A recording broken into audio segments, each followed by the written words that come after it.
Hello guys, গভীর জঙ্গলে আমাদের জীবনযাপন কীরকম তোমরা এই ভিডিওর মাধ্যমে দেখতে পাবা। জঙ্গলের জীবনযাপন করা খুব খুব কঠিন এবং বনের সমস্ত পশু পাখির সাথে আমাদের বন্ধুত্ব করে চলতে হয়, না হয় আমাদের শত্রুতার মতো তাদের সাথে লড়াই করে চলতে হয়। লড়াই হচ্ছে আমাদের জীবন।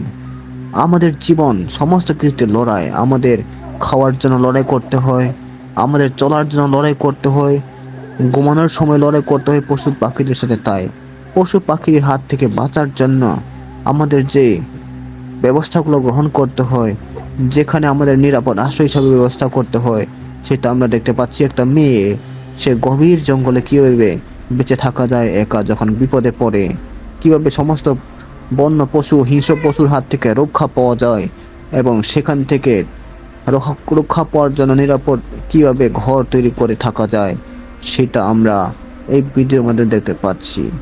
সো বন্ধুরা, আপনিও যদি কোনো সময় বিপদে পড়ে জঙ্গল একা পড়ে যান, এরকমই ঘর বানিয়ে আপনিও থাকতে পারেন, তবে আপনি বনের সমস্ত পশু পাখি হাত থেকে রক্ষা পেতে পারেন। সো বন্ধুরা, এই গভীর জঙ্গলে এই মেয়েটি একাই পড়ে গেছিল এবং সেই ঘর তৈরি করে সেইখানে রাত কাটাবে, কারণ উপায় নেই। হাজার হাজার কিলোমিটার গভীরে সে চলে গেছে, হাঁটতে হাঁটতে সে ক্লান্ত।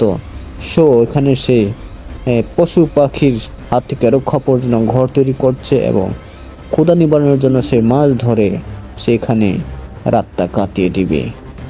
সো অল্প সময়ের জন্য, ক্ষণিকের সময়ের জন্য কীভাবে আমাদের জঙ্গলে অতিবাহিত করতে হয়, কীভাবে আমাদের জীবনযাপন করতে হয়, আমরা সেটা দেখতে পাচ্ছি।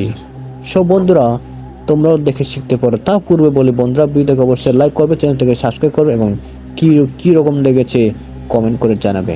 আর এটা হচ্ছে পাহাড়ের জীবনে মাছ ধরা একটা পদ্ধতি। এক পাশে পানি ছেড়ে দিয়ে বা আরেক পাশে বাঁধ দিয়ে মাছগুলো আমরা ধরে থাকি। সব বন্ধু দেখতে পাচ্ছ, এটা হচ্ছে আরেক পদ্ধতি, যেটা ঘর লেপন করার জন্য আমরা এগুলি ব্যবহার করে থাকি। পাথর এবং কাদামাটি এগুলি দিয়ে আমরা ঘর বা চুলাও তৈরি করে থাকি।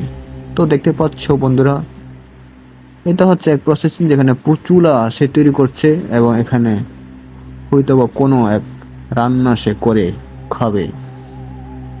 তো দেখতে পাচ্ছ বন্ধুরা, একটা কুকুর এবং বানরের মধ্যে কি বন্ধুত্ব। তো জঙ্গলি জীবন বা পাহাড়ি জীবন চলার জন্য আমাদেরকে তাদের সাথে এরকম বন্ধুত্ব করে চলতে হয়। সব বন্ধু দেখতে পাচ্ছ কত সুন্দর একটা চুলা হয়ে গেছে এবং এখানে মাছ বা চিংড়ি, কাঁকড়া যেটাই হোক, কাবাব করে খাওয়া যাবে। তো বন্ধুরা, সেই সব কিছু কাজ শেষ করে স্নান করছে এবং সেই এখানে রাতটা কাটিয়ে দিবে। মাছ ধরেছে, মাছটা রান্না করে সে চুলায় বসিয়ে খাবে। আর বন্ধুরা, পরিশেষে বলতে চাই, ভিডিওটাকে অবশ্যই লাইক করবা এবং চ্যানেলটাকে সাবস্ক্রাইব করে পাশে থাকবা। তো তোমরা দেখতে পাচ্ছ পাহাড়ের জীবন কিভাবে বিপদে পড়ে তখন কিভাবে আমরা জীবনটাকে কীভাবে পরিচালনা করা যায়।